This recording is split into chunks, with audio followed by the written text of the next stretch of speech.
So the third game we have to talk about, a game that I have been waiting all off season to watch, one of my most anticipated matchups of this year. We have Cincinnati ranked number 8 going on the road to take on the Indiana Hoosiers. Cincinnati, the Bearcats, enter this game as a 3-point favorite. This game is going to be played on ESPN, 12 p.m. Eastern Time kickoff this Saturday.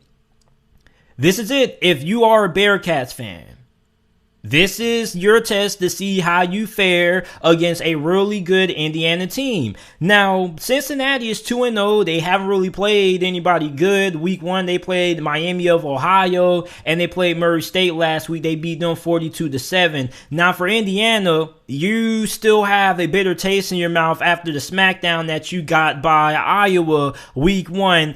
Michael Penix didn't look good in that game. He had 3 interceptions. It just wasn't a good showing from Indiana. But I'm still very high on this Indiana team. I still believe that Indiana will be a top 25 team by the end of this year. I just feel like they kind of weren't really all that prepared. They kind of suffered from the week 1 jitters or the week 1 rust. But they did look pretty good against Idaho. Even though I know it's Idaho, they're not really good or anything like that. But that's a really important game because that's kind of your bounce back game when you try to get some momentum and you build some confidence in. Now, for me, the season starts now for Cincinnati, okay? Because Cincinnati is out to prove to everybody that they are one of the best teams in college football. And I believe that this Cincinnati team is the best G5 school that I've seen since 2011 Boise State. I believe that this has been the best G5 team put on the field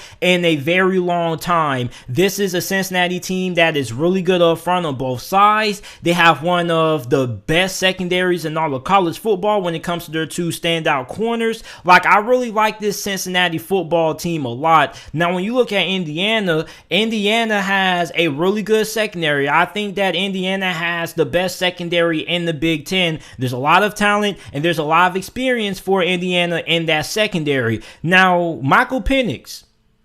has Michael Penix fully recovered from the awful showing that he had against Iowa? Because one of the biggest questions that everybody had after week 1 was, what the hell happened to Michael Penix? Now, I can tell you what happened. Michael Penix was kind of still recovering from that season-ending injury that he had last year. And, he kind of came out a little bit rusty. I think that's what that was against Iowa. He came out really rusty, and Iowa had a really good defense. Iowa had a lot of turnovers in that game, and Indiana pretty much gift-wrapped that game to Iowa. I think the defense played pretty well. It's just the fact that what can you do when your offense chokes it up 3 times? So how is Michael Penix going to look in this game going against a team that also has a really good defense? Is he going to have another showing that he had against Iowa, or is he going to be the Michael Penix that ended up becoming a superstar that everybody considered a superstar last year when Indiana went on their Cinderella run in 2020? Also, how will Indiana's offense look against this good Bearcats defense? Now, Indiana was pretty successful running the football last week. They had 179 rushing yards as a team. Stephen Carr led the way with 22 carries for 118 rushing yards, 5.4 yards per attempt, and 1 touchdown. One thing that Indiana didn't have last year on offense was a run game. If you were expecting Indiana to run the football, then you were getting your hopes let down because this team couldn't run the football for jack nothing anything last year. Now, this year, okay, hopefully the running game can be balanced. And if Indiana is going to beat Cincinnati, I think they're going to have to be able to do it, being balanced, because this is a very good Cincinnati Bearcats secondary. Not saying that Indiana can't beat Cincinnati throwing the football if they have to lean towards a all-out air raid attack, because they definitely do have the wide receivers to do so. But I think that Indiana wants to keep things balanced, and they should keep things balanced, because I think that's where Indiana could find themselves in a lot of trouble, because I really like this Cincinnati secondary against Indiana's wide receiving core. Indiana does have some guys at wide receiver, but at the end of the day, this is one of the better secondaries in all of college football that Cincinnati has. has, in my opinion. So in this game, I really think that it's really important for Indiana to be balanced. Not saying Indiana can't win this game if they have to do it throwing the football. I definitely feel like they can, but we still don't know what Michael Penix we're going to get. Are we going to get the Michael Penix of 2020, or are we going to get the Michael Penix that we saw against Iowa?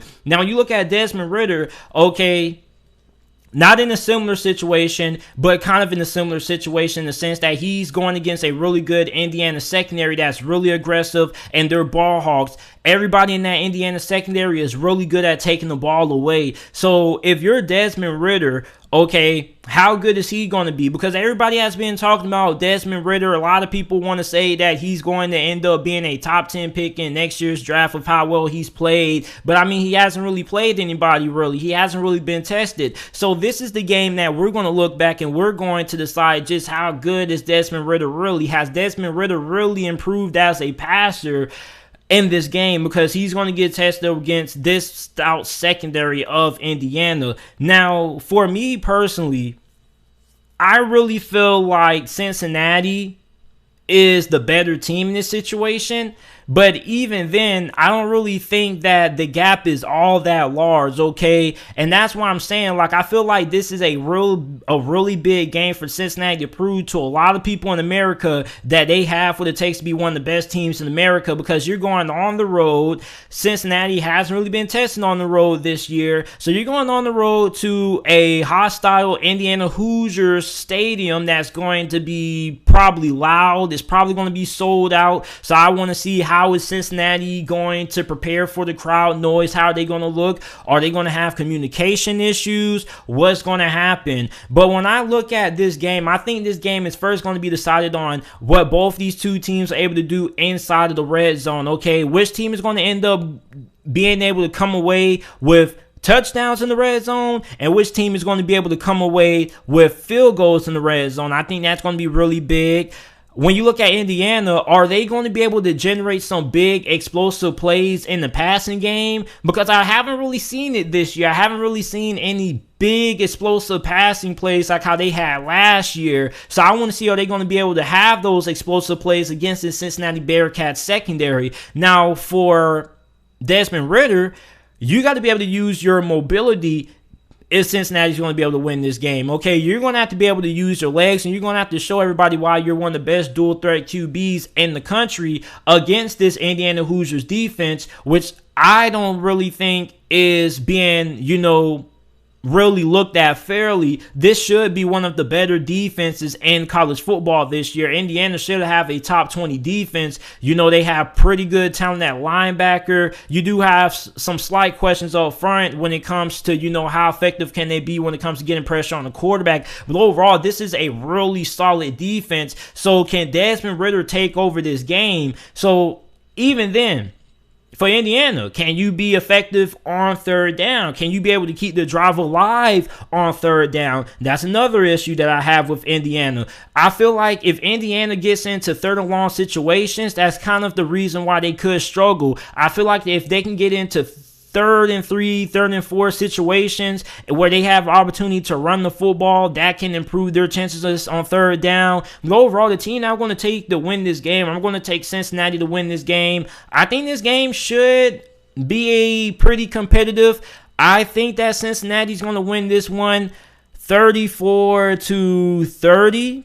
I think both these two teams are going to put some points up on the board. I think this probably is going to be a pretty back and forth occasion when we see one team take the lead, then the team come back the next drive and retake over the lead. I think that Cincinnati is going to be able to pull this win out. It's going to be tough. It's not going to be an easy win, but I'm rolling with Luke Fickell and the Bearcats to get the win on the road against Indiana.